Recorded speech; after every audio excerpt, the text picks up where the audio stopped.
మీరు వచ్చింది కూడా ఫస్ట్ ఇది అండి ఒకటి, అది ఒక 50 మీటర్లు అండి, అది క్లోజ్ చేసాం. రాత్రి ఏమో సెకండ్ అండి, ఇది ఒక 60 మీటర్లు అండి, అది ఇదేమో 90 మీటర్లు, ఇది 100 మీటర్లు. ఇప్పుడు మనం ఒక 10 మీటర్లు క్లోజ్ చేసామండి. ఇది ఈ రోజు లక్కీగా ఏంటంటే ఈవేళ వాతావరణం ఫస్ట్ అంటే ఈ 5 రోజులు చాలా బాగుందండి.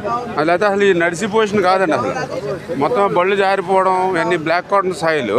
ఇది పెరిగితే మనకి ఏంటంటే ఈ ఫ్లో గట్టి కొడుతుందంటే మనం వేసిన మెటీరియల్ ఒక 20% కొంత పోతుంది. అయితే అందుకనే మళ్ళీ 1 టన్ వెయిటేజ్ ఉన్నాయి, ఎక్కువ ప్రిఫర్ చేసి అక్కడ గ్రేడింగ్ చేసి ఇవే చేస్తున్నామండి. కొంచెం ఇంటీరియల్ అయిపోవడం వల్ల మెటీరియల్ తెచ్చుకోవడానికి కానీ పనులు చేసుకోవడానికి ఇది కూడా 15 feet దాకా డెప్త్ ఉందండి ఇక్కడ. నెక్స్ట్ టైం లూజ్ సాయిల్ కూడా లూజు, భయపడుతున్నారు వీళ్ళు. వాళ్ళు కూడా ఆల్టర్నేటివ్ ఏమీ లేదు. 3 గంటలు 7 గంటలు పైన పులువా కానీ దానికి 3 గంటలు ఉన్నాయి. అంటే ఇవి అఫీషియల్ గా ఐడెంటిఫై చేసిన గంటలు. మిగిలిన ఏంటంటే గంటలు పడలేదు కానీ ఏ క్షణంలో పడేలాగా ఉన్నాయండి. బండ్లు అంతా స్ట్రెంగ్త్ లేవు, అంటే అండ్లయి జారి అంటే దాని మీద వాటర్ ఫ్లో అయిపోయింది. పైన ఆ హైట్ లో వచ్చిందండి వాటర్. ఇప్పుడు వాళ్ళ పైన ఆ వాటర్ ఫ్లో అయ్యి ఇంక ఈ బ్రిడ్జెస్ పడ్డాను. కృష్ణాకి దీని నుంచి వెళ్తుందని పడిసేమ్ అది. అందుకని పోలవరం నీరు వెళ్ళాలి కదా, దీన్ని 35,000కి ఎక్స్టెండ్ చేసి లైనింగ్ పెట్టారు. మన టైంలో 80% దాకా అయినాయి. ఈ జగన్మోహన్ రెడ్డి వచ్చిన తర్వాత ఇంక అసలు మొత్తం 6 బస్తా సిమెంట్ కానీ ₹1 పని కానీ చేయలేదండి. ఇంకా 195 పనులు క్యాన్సిల్ చేశారు.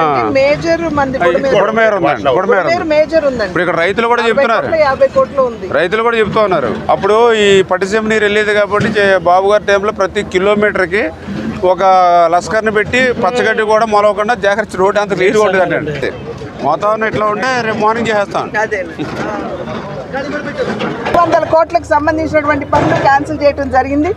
దాన్ని పర్యవసానంగా చివరికి ఒక గడ్డి మొలక కూడా తీసివేయనటువంటి పరిస్థితి. అంటే ఎటువంటి మెయింటెనెన్స్ లేకుండా ఇవాళ బండ్లు ఈ స్థాయిలో బలహీనపడ్డాయంటే ఇంతకు ముందు ఉన్నటువంటి ప్రభుత్వ హయాంలో కనీసం కూడా ఒక చిటికెడు మట్టి అక్కడ వేయనటువంటి సందర్భంలోనే ఈ రకంగా ఇబ్బందికర పరిస్థితుల్ని విజయవాడ వాసులు, విజయవాడ ప్రాంతం కూడా ఎదుర్కొంటుంది అనేటువంటి విషయం. ఏదేమైనప్పటికీ కూడా ఈరోజు రాష్ట్ర ప్రభుత్వం చంద్రబాబు నాయుడు గారి నాయకత్వంలో రిలీఫ్ ఫండ్ ఏదైతే అందిస్తున్నారు, నిన్ననే శివరాజ్ సింగ్ చౌహాన్ గారు రావడం జరిగింది విజయవాడకి. కేంద్ర వ్యవసాయ శాఖ మంత్రి వచ్చి ఇక్కడ ఉన్నటువంటి డ్యామేజ్ ఏదైతే ఉందో అది ఇళ్లకు కావచ్చు, పంట పొలాలకు కావచ్చు, వీటన్నిటిని పరిశీలించడానికి రిపోర్ట్ తయారు చేసి కేంద్రానికి ఇవ్వడానికి మోడీ గారు వారిని పంపించారు. వారు నిన్న జక్కంపూడి అటువైపు అంతా కూడా తిరగడం జరిగింది. ఇవాళ కేసరపల్లి అటువైపు వెళ్ళి రైతులతో కూడా స్వయంగా వారు సంభాషించడం జరిగింది.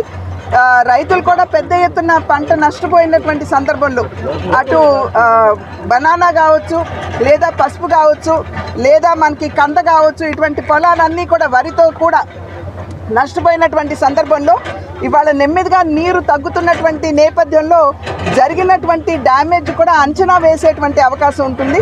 ఆ అంచనాలన్నీ కూడా కేంద్ర ప్రభుత్వానికి ఇవాళ రేపట్లో సమర్పిస్తామని చంద్రబాబు గారు కూడా చెప్పడం జరిగింది.